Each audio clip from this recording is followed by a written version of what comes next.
Bueno, decía que primero pues doy gracias al Señor por este privilegio, esta oportunidad que el pastor ha delegado hoy en mí. Es una responsabilidad bastante grande y lo he asumido con seriedad. He orado al Señor y espero que lo que hoy vamos a considerar de la palabra del Señor traiga bastante fuerza, aliento. Porque vamos a hablar hoy de un hombre que nos menciona la palabra de Dios, la Biblia, un hombre que fue muy fuerte en su convicción y que Dios lo usó para desafiar nada más y nada menos que al mismo Satanás, un hombre del cual el mismo Dios dice que es un varón perfecto, recto, temeroso de Dios y apartado del mal. Y lo dice por dos ocasiones el Señor acerca de este hombre, que es un hombre recto, justo y apartado del mal. Ya saben de quién vamos a hablar. Vamos a hablar de Jod. Vamos a hablar de Jod.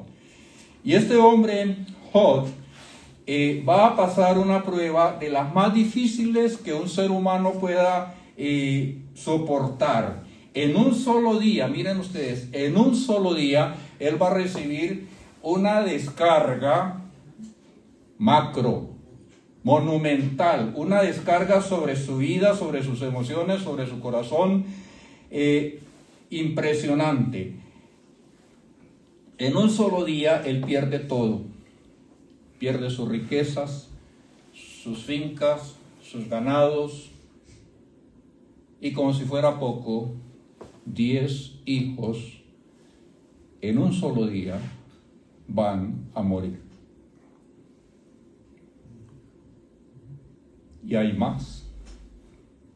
Después de esto, Satanás le hiere con una sarna maligna que le va a arder no solamente su piel, su carne, sino que él dice que lo describe de la siguiente manera. Yo que he sido dentista por muchos años, y dice, hasta el esmalte de mis dientes me arde.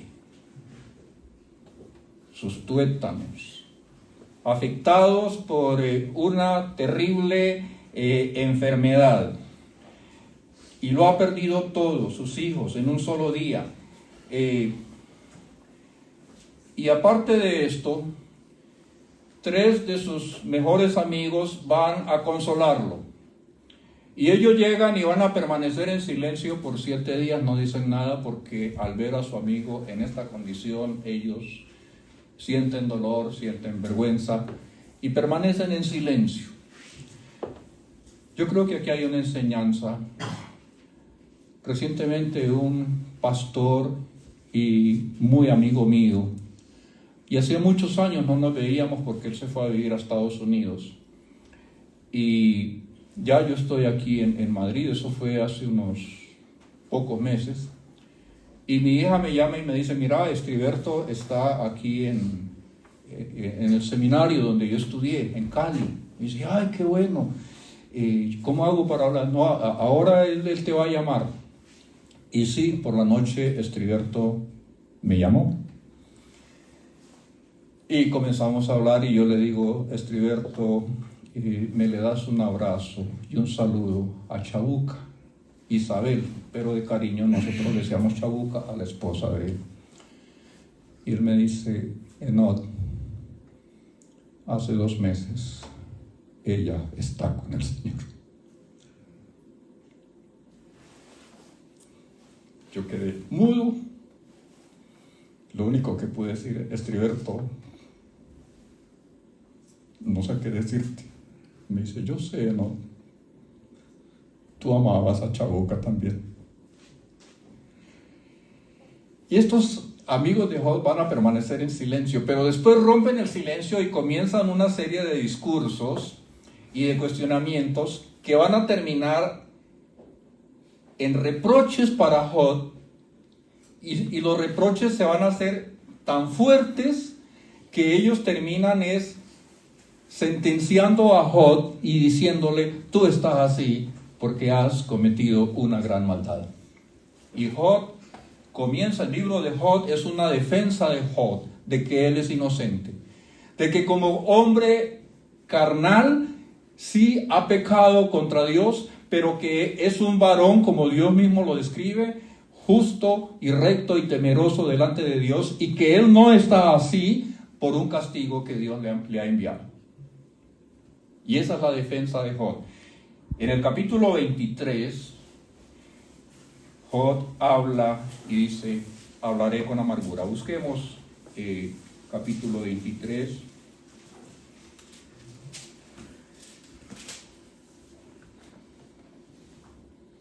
Dice el versículo 2, respondió Job y dijo, hoy también hablaré con amargura, porque es más grande mi llaga que mi gemido. ¿Quién me diera el saber dónde hallar a Dios? Yo iría hasta su silla. Yo iría hasta su silla y expondría mi causa, dice Job.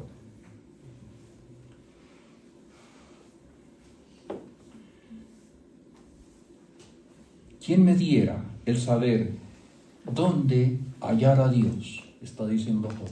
¿Quién me diera saber dónde puedo encontrar a Dios? Es que en su aflicción, en su dolor, en sus sufrimientos y angustia, Job se sentía separado de Dios. Y esta experiencia de sentirse separado de Dios o de sentir que Dios se ha olvidado, la han experimentado muchos grandes hombres de Dios, siervos, famosos, contemporáneos nuestros o no contemporáneos, grandes hombres de la Biblia también. David, escuche lo que David dice en cuanto a esto, de sentirse lejos y olvidado de Dios.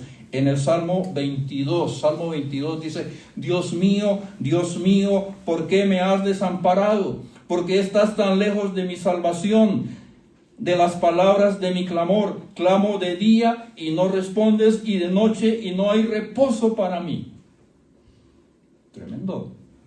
Y hay otros salmos donde David dice que ya no tiene lágrimas, que ya su garganta se ha secado y que, Dios, ¿por qué te escondes de mí? El rey David, el amado de Dios, diciendo eso.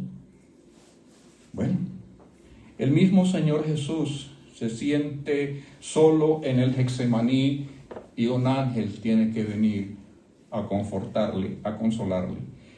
Pero David y Job no solo nos hablan de la pérdida de la presencia de Dios, sino que también nos hablan de su anhelo ferviente por recuperar esa presencia. Esa presencia hay que recuperarla, decía David. Esa presencia me hace falta, clamaba Job, y por eso díganme dónde puedo encontrar a Dios, y yo iré hasta su silla y expondré mi causa. Es que los hombres buenos son arrastrados hacia Dios, incluso por las ásperas olas de su dolor y sufrimiento. Y cuando sus dolores son más profundos, su mayor deseo no es escapar de ellos, sino llegar a su Dios.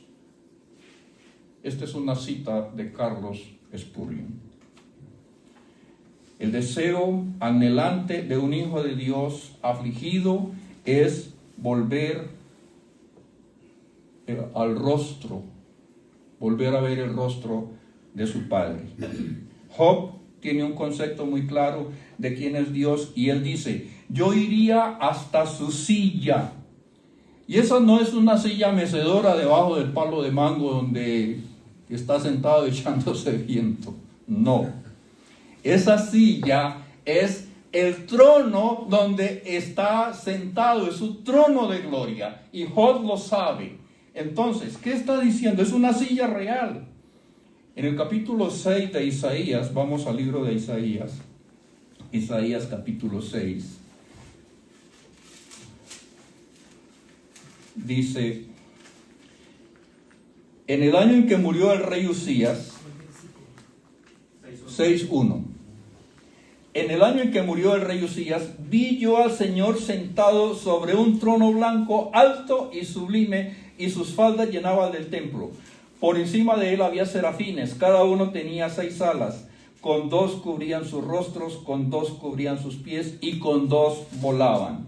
Y el uno al otro daba voces diciendo: Santo, Santo, Santo, Jehová de los ejércitos. Para los que les gusta el hebreo, Kadosh, Kadosh, Kadosh, Jehová Sebaot. Y de ahí se infiere que Dios es 3 veces santo. Yo me he preguntado tan poquito. Un Dios tan grande, creador del universo, solo 3 veces santo, eso no es nada, eso es muy poquito. ¿Sí o no? Y cantamos: Santo, Santo, Santo, Señor omnipotente, 3 veces santo. No, Dios no es 3 veces santo. Él es santo hasta la 10.000.000ª potencia, qué sé yo. Lo que pasa es que en el idioma hebreo no existe el grado superlativo. En hebreo usted no puede decir grandísimo ni chiquititico. En hebreo sencillamente una cosa es grande o es pequeña.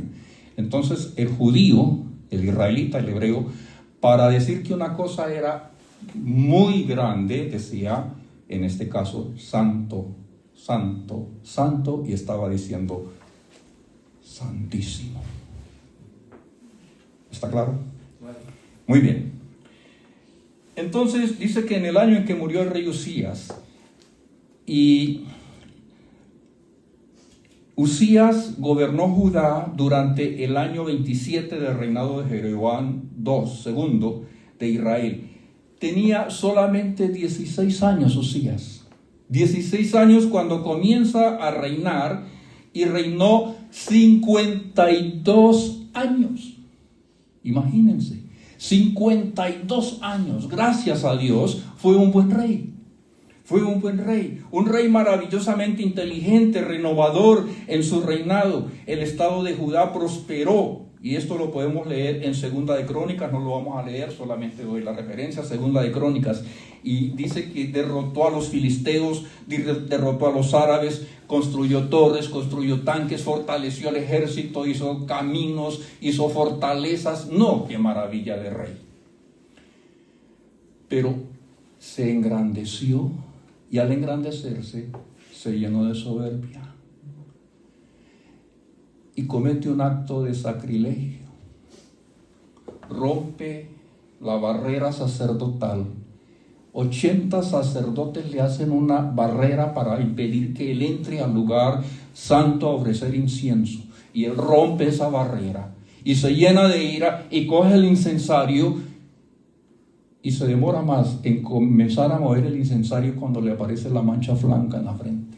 Y los sacerdotes gritan: inmundo, inmundo, inmundo, y lo cogen y lo sacan de ahí. Y Usías va a morir de esta enfermedad. Muere leproso. Un rey excelente, un rey maravilloso, un rey que ha prosperado la nación. Y se nos muere. La nación está de luto.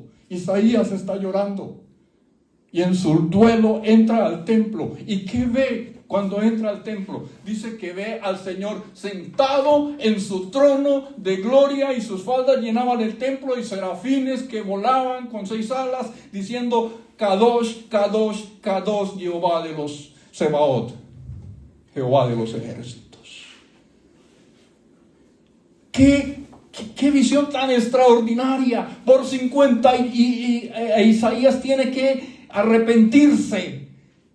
Caramba, 52 años mirando en el trono de la nación a un hombre grande, pero al final se llena de soberbia y termina leproso. Un hombre sentado ahí en ese trono, pero cuando Isaías levanta más alto la mirada, ya no ve a Usías, sino que ve que el verdadero rey de la nación es el Señor de los ejércitos.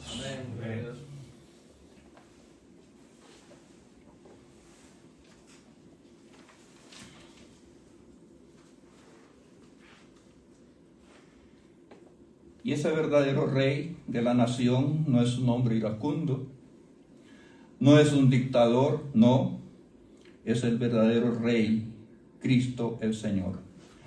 Por último, San Esteban está siendo apedreado. En el libro de Hechos encontramos esto, capítulo 7. San Esteban, en su agonía, las piedras le están cayendo y él está de rodillas, sangrando quizás, sus huesos están siendo partidos por cada piedra que le están lanzando. Y dice que él alza su mirada al cielo y dice: veo al Señor sentado a la diestra de Dios Padre.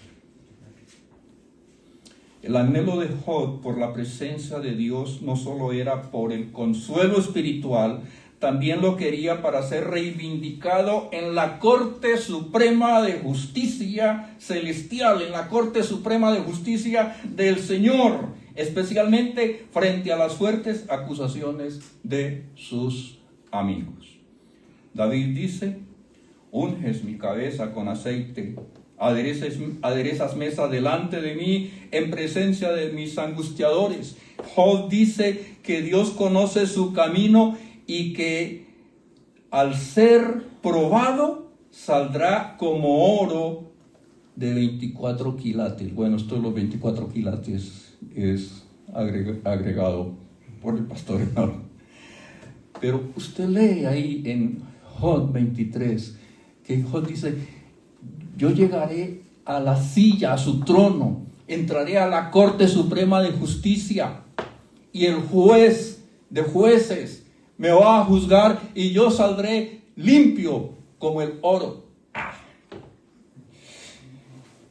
Job no se puede comunicar con Dios, pero está aferrado a la confianza de que Dios es Señor de todo. Y con una fe maravillosa, Job entiende que Dios lo observa cuidadosamente, que Dios no se ha olvidado de él, mas él conoce mi camino, dice Job. Y eso es lo que Job expresa con certeza y convicción inquebrantable. Dios tenía un propósito muy grande con esta terrible crisis para Job. No era castigar a Job, era castigar a Satanás y pegarle la humillada de las grandes humilladas. Satanás en el huerto de Edén se burló de Adán y Eva y ellos cayeron. Y cuando Satanás se presenta, dice, delante de Dios, y que Dios le pregunta: ¿de dónde vienes? Y tienen esa conversación de rodear la tierra y todo esto. Dice: ¿no has considerado a mi siervo Job? Que no hay uno como él, recto, perfecto, temeroso de Dios, por 2 ocasiones. Y dice: pero es que usted no lo ha rodeado y lo tiene en su consentido. Bueno, quítale todo lo que le ha dado y verá si no te maldicen por pecar. ¡Qué batalla tan desigual! La batalla de David y Goliat, al fin de cuentas, aunque él era gigante y el otro era un muchacho, pero es era una batalla entre iguales, seres humanos. Pero este es un hombre de carne y hueso contra el príncipe de las tinieblas. Como decimos en Colombia, esto era pelea de guayaba madura con toche. Toche es un pajarito que come guayabas en Colombia. Eso era pelea de tigre, dicen otros, con burro amarrado. Job peleó contra el mismo Satanás en una lucha desigual. Con la experiencia de Job aprendemos que en Cristo somos más que vencedores. Y en el libro de Hebreos se nos dice que por la fe, capítulo 11, por la fe conquistaron reinos, por la fe taparon bocas de leones, por la fe cruzaron el Mar Rojo, por la fe derribaron los muros de Jericó, por la fe se hicieron grandes en batallas. por la fe. Job, en su dolor, en su enfermedad, en su tristeza, perder 10 hijos. Si duele despedirse de los nietos, enterrar 10 hijos en un solo día, imagínense. Isaías y Job, en su dolor, en su aflicción, en su enfermedad, dice yo, y en las acusaciones de sus amigos, que dicen que él está lleno de maldad, dice yo iré a la corte suprema celestial. Isaías, en su duelo por la muerte del rey Usías, se presenta en el templo y ve el trono de Dios.